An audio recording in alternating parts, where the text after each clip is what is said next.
There you go, people. Obviously, you can see that it was published in 1897. It was just before the 1900s when the globe theory was introduced and obviously took place. And really what it was basically a test, okay, that is obviously went way too far. And it was a test to see if they can test the world, if they have God in their life or not, really.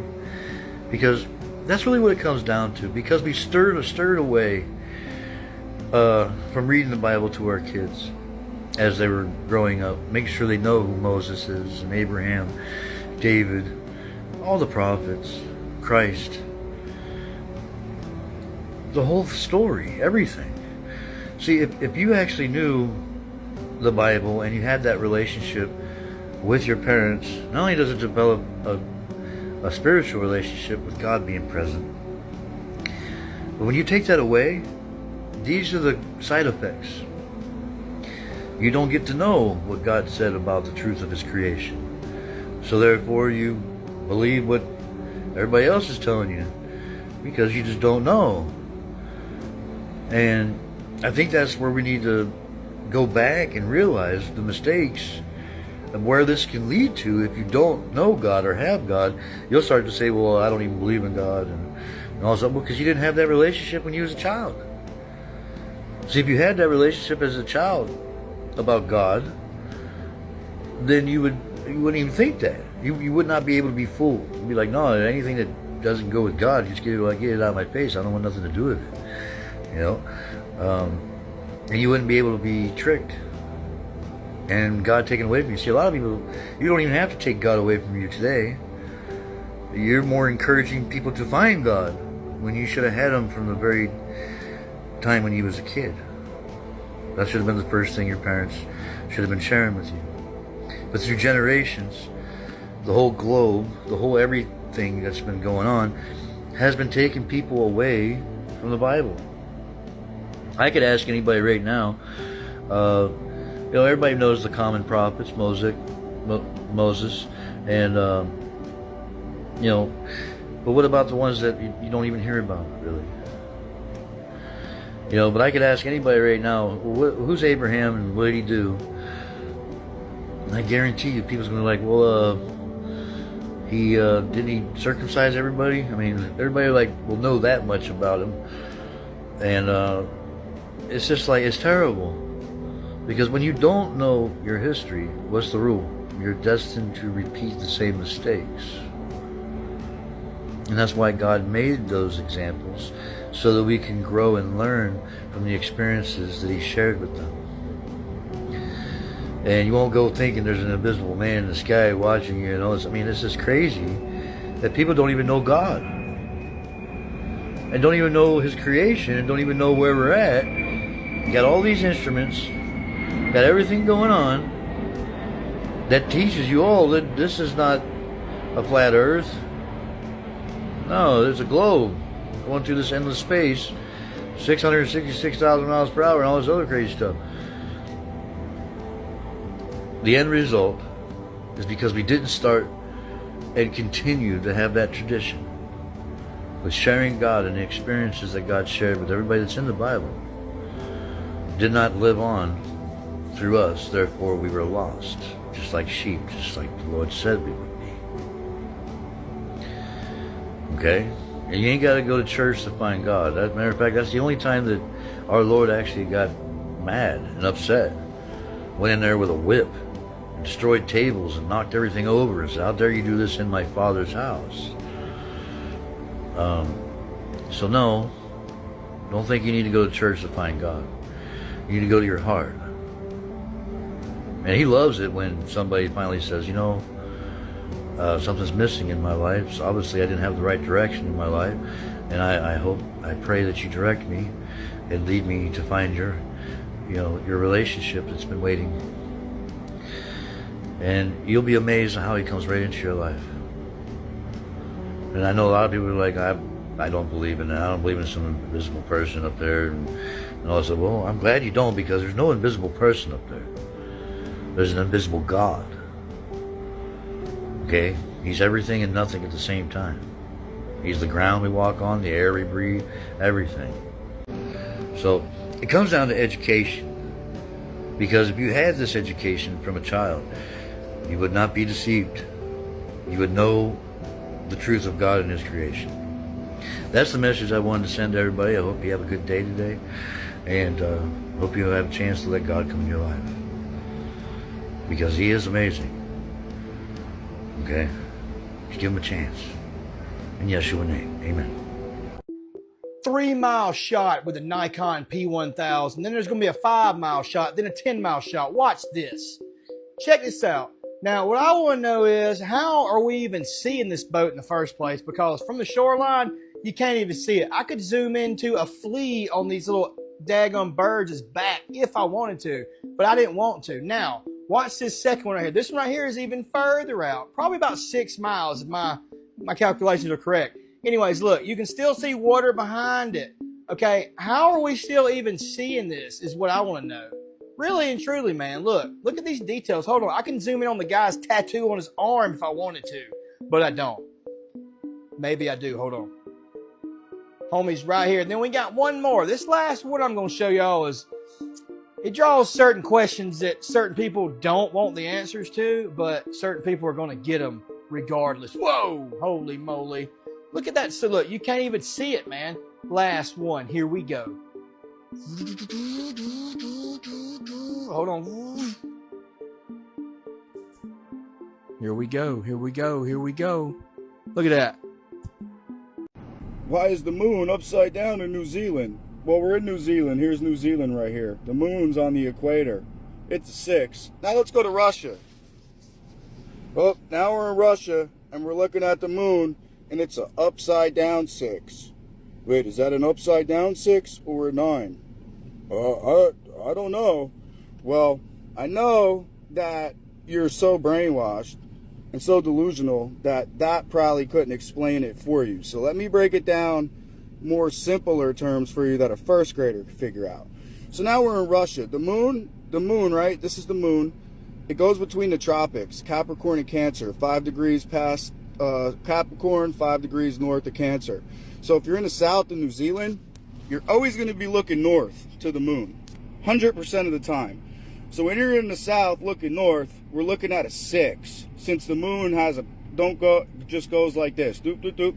And now we're going to go to Russia. Doop doop doop doop doop doop. We're going back to Russia. Doop doop doop doop doop. Walking on water. Doop doop doop doop doop doop doop. Going to Russia. Going to Russia. Doop doop doop doop doop doop doop doop doop. Now we're in Russia. So in Russia, the moon 100% of the time is going to be south of you. So now when we're looking south, we're looking at an upside down 6. Or is that a 9? I don't know. I think you should take an IQ test, because if you can't figure this out, I'm really curious to see what your IQ would be, because that shit is crazy. You guys are delusional. This is so basic, it's embarrassing, but I have to explain it. The earth is flat. That's why the moon is upside down, because you're looking at it from a different position. Einstein. Let's get real. How can telescopes stay perfectly steady if we're all supposedly flying through the universe? Picture this. Astronomers bolt their telescopes onto massive stone columns, like unshakable.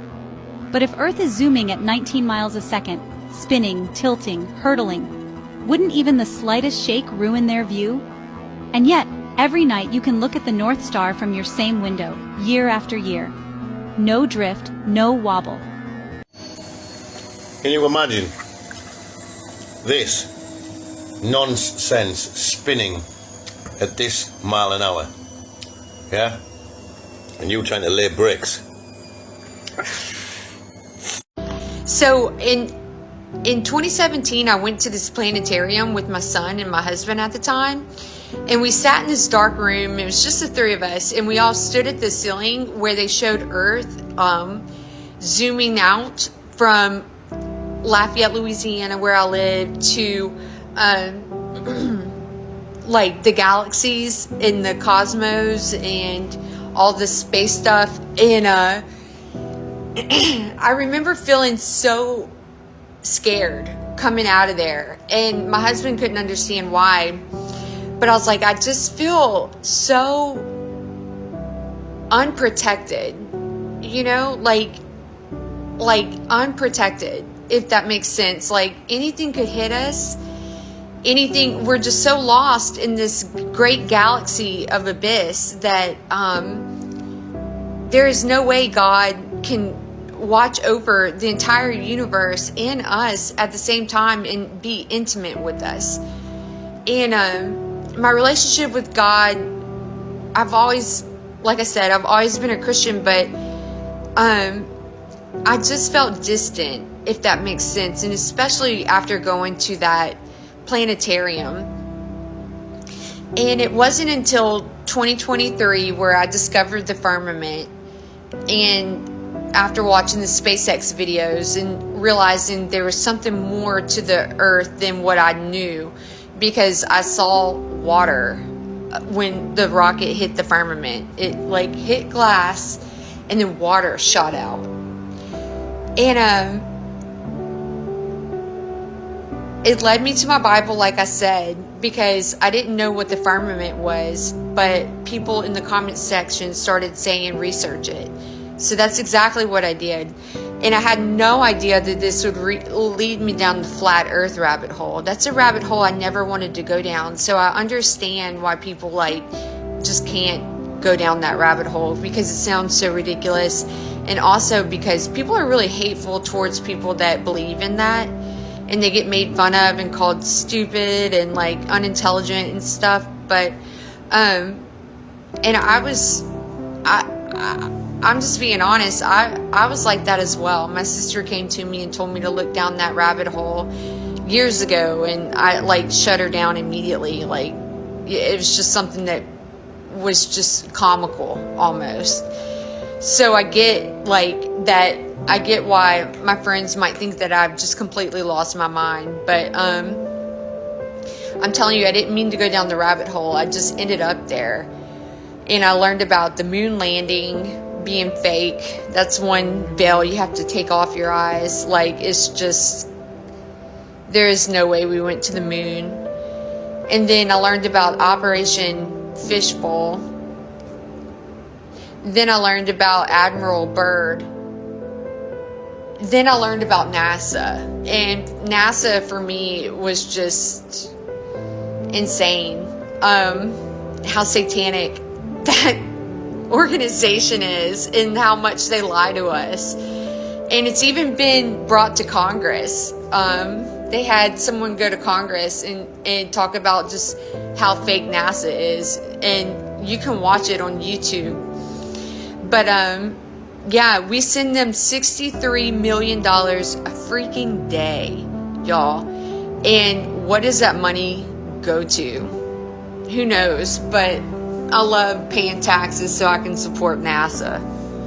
But anyway, my point of the story is to tell you that whenever I realized just how deep the lie goes to keep us distant from God, okay?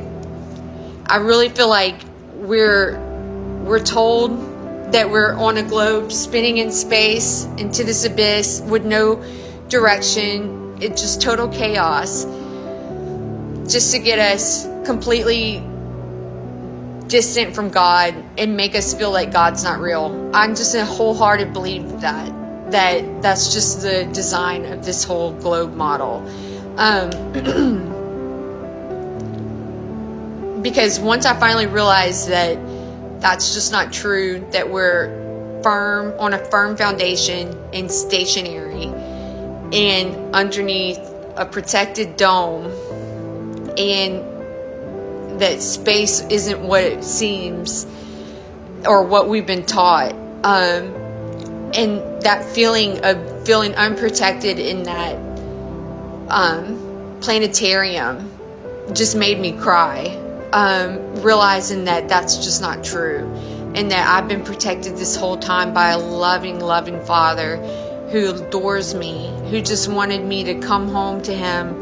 And I just felt so comforted, and I felt the weight of the world just completely like come off my shoulders when I realized that my God was just right above me this whole time. And just watching over me and taking care of me and taking care of his people all over his earth.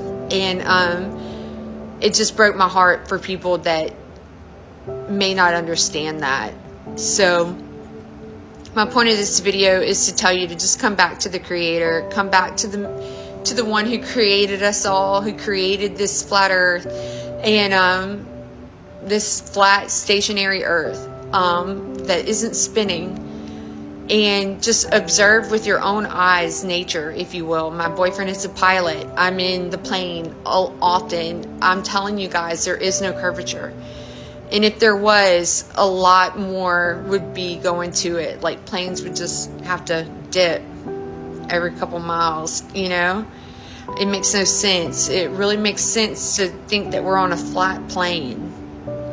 Okay? And anyway, that's just my video. That's just what I wanted to express today. I hope everyone has a great day. Thank you for all your comments and your likes and your support. And I didn't realize I had so many other people that believe in flat earth out there. And it's just very comforting to know that I'm not alone. And so reach out, DM me, make a comment about how you came to flat earth, or how who you follow on Spotify, YouTube, whatever. I got asked to be on a YouTube channel for Flat Earth, a Christian channel.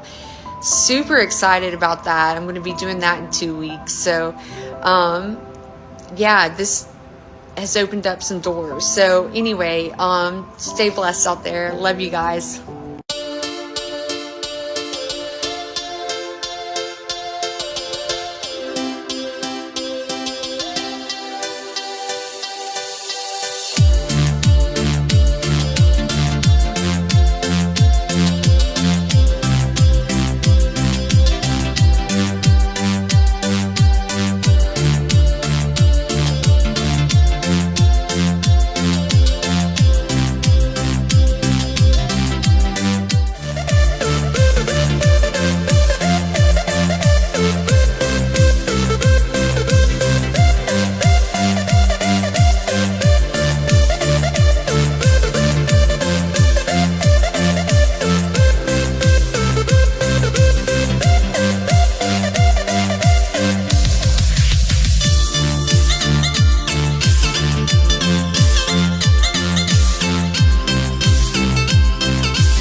The Flat Earth map dates back over 1,000 years. This map is credited to being created by a Persian astronomer. His name was Al-Biruni, and he lived between 973 AD to 1048 AD. It's the official map of the United Nations and also the United States Geological Survey. It used to be present in many places before the creation of NASA and the Antarctic Treaty in 1959. Here you see it with Admiral Byrd. This map has been restored by Dmitry from Russia with suggestions of mine, Idialenkar. Known by my YouTube channel Flat Earth Banjo, I asked Dmitry to include the Bermuda Triangle and Point Nemo, a place deep in the Pacific where NASA buries rockets. Then Robert Tozzi, a professional mapmaker, came along and enhanced the map even more. There are many people now selling this map online, but if you could order it from my online store, I would greatly appreciate it. Visit my online store now and order one of the items. I humbly thank you.